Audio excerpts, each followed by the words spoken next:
Yepyeni arıza videomuza merhabalar arkadaşlar. Mi, Huawei, Honor, Viki gibi çocuk saatleri de dahil olmak üzere arkadaşlar. Tüm akıllı saatlerimizde geçerli bir tamir işlemini sizlerle paylaşacağım.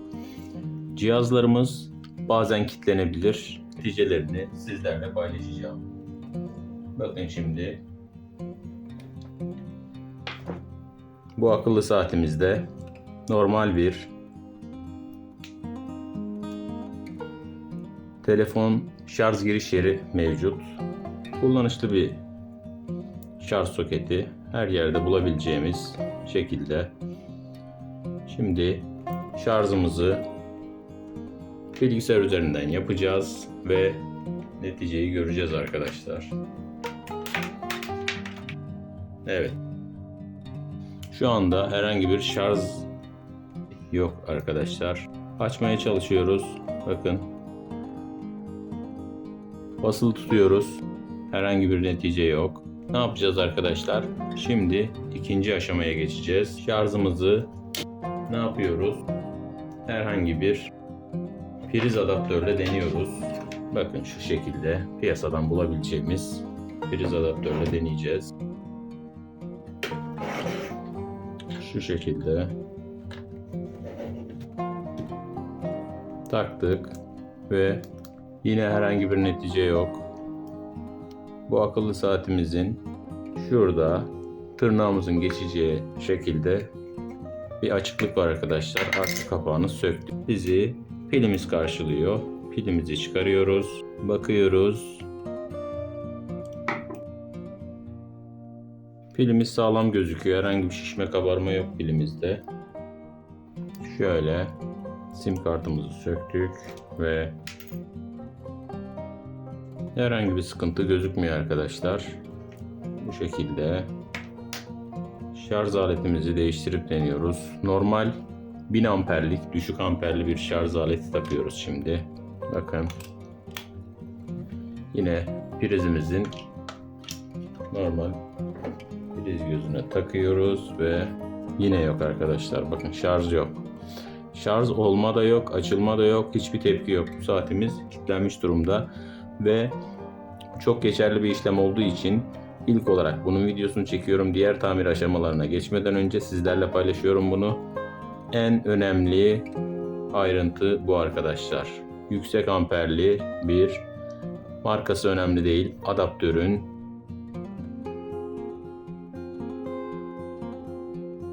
kullanılmasıyla bu kilitlenmenin önüne geçebiliyoruz arkadaşlar. Bakın.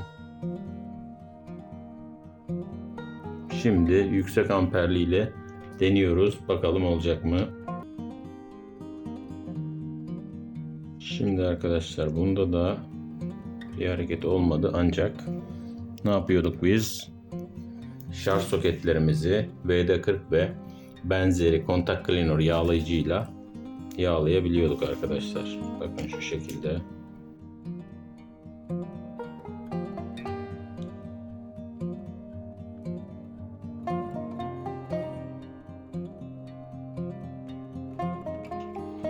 Sıvı teması da olabileceğini söyledi bunu kullanan arkadaşımız.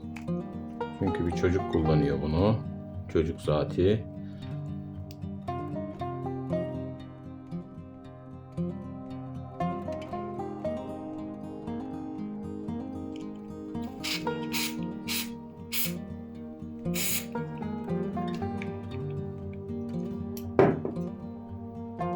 Evet arkadaşlar, diğer videolarımızda bu kesinlikle bir çözüm oldu. Şimdi biraz daha bekletip sizlerle tekrar paylaşacağım.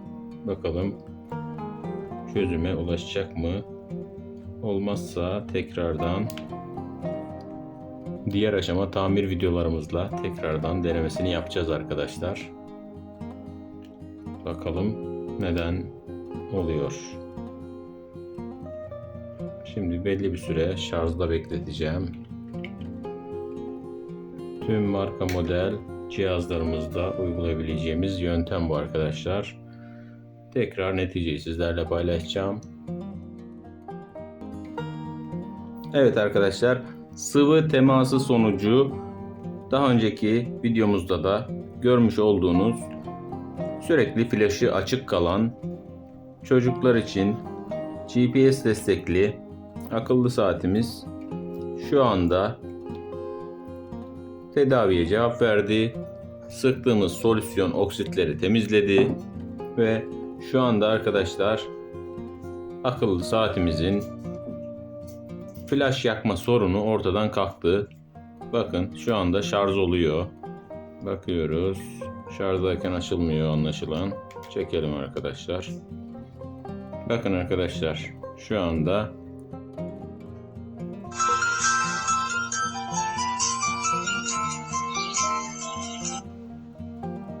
evet, sim kartı takın diyor. Sim kartımızı takalım.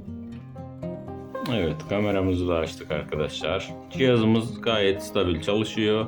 Görüşmelere başlayabileceğiz arkadaşlar. Videomuzu izlediğiniz için teşekkürler. Beğenmeyi, abone olmayı, diğer videolarımızı da takip etmeyi unutmayın arkadaşlar.